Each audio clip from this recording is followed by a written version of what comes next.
மதங்கள் தரும் மர்மம். மாறிய மண் அருளாசி பெற்ற மரம் வேப்ப மரம். ஏன் மத்தாக பயன்படுகிறது? ஒரு சாதாரண மத்து என்று சொல்வார்கள். அந்த காலத்தில் பருப்பு கடைவதற்காக, குழந்தைகளுக்கு சாதம் ஊட்டுவதற்காக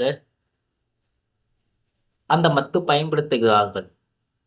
அந்த மத்து வேப்ப மரத்தில்தான் செய்வார்கள் என்று சொல்வார்கள். வேப்ப மரம் கசப்பாக இருக்குமே, அதில் போய் பருப்பு கடைந்தால் பருப்பு கசப்பாகுமே என்று நினைப்பார்கள். அந்த கசப்பும் குழந்தைகளுக்கு மருந்தாக உள்ளே போக வேண்டும். அப்போதுதான் நோய் எதிர்ப்பு சக்தி உருவாகும் என்று சொல்லுவார்கள். உப்பு பாத்திரம் பலாமரத்தில் செய்வார்கள். இப்போது டாடா சால்ட் கல்லுப்பு விளம்பரத்தில் இந்த கல்லுப்பில் பிசுபிசுப்பு இருக்காது என்று சொல்வார்கள். ஆனால் பலாமரத்தில் செய்யப்பட்ட உப்பு பாத்திரத்தில் கல்லுப்பு கொட்டினால் மழை காலத்திலும் கூட கல்லுப்பில் ஈரப்பதம் இருக்காது. அஞ்சரை பெட்டி குறுக்காப்பொடி மரத்திலும் பலா மரத்திலும் செய்யப்பட்டது. அந்த மரத்தில் செய்யப்பட்ட அஞ்சரை பெட்டியில் மசாலா பொருட்களை வைத்தால் ஒரு அறையிலிருந்து இன்னொரு அறைக்கு அந்த வாசனை போகவே போகாது.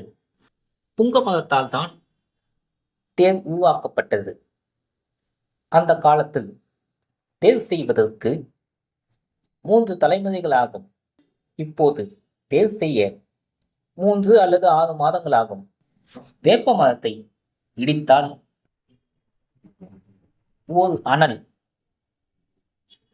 நன்றாக வெளியே வரும், எரிந்து கொண்டே இருக்கும். ஆனால் அத்திமரம் எரியாது, புகைதான் வரும். காரணம், அந்த அத்திமரம் நிலவை உள்வாங்கும். அத்திமரம் பெண்தன்மை உடைய மரமாகும். மணப்பலகை என்றால் இந்த மரத்தில்தான் இருக்க வேண்டும் என்று சொல்வார்கள். பலாமரத்தில் தான் இருக்க வேண்டும் என்று சொல்வார்கள். தியானம் செய்வதற்கு அத்திப்பலகையை பயன்படுத்துவார்கள். இந்த பலகை பூமியின் காந்த சக்தியை தடுக்கக்கூடிய தன்மை உடையது. மீண்டும் சந்திப்போம். நன்றி, வணக்கம்.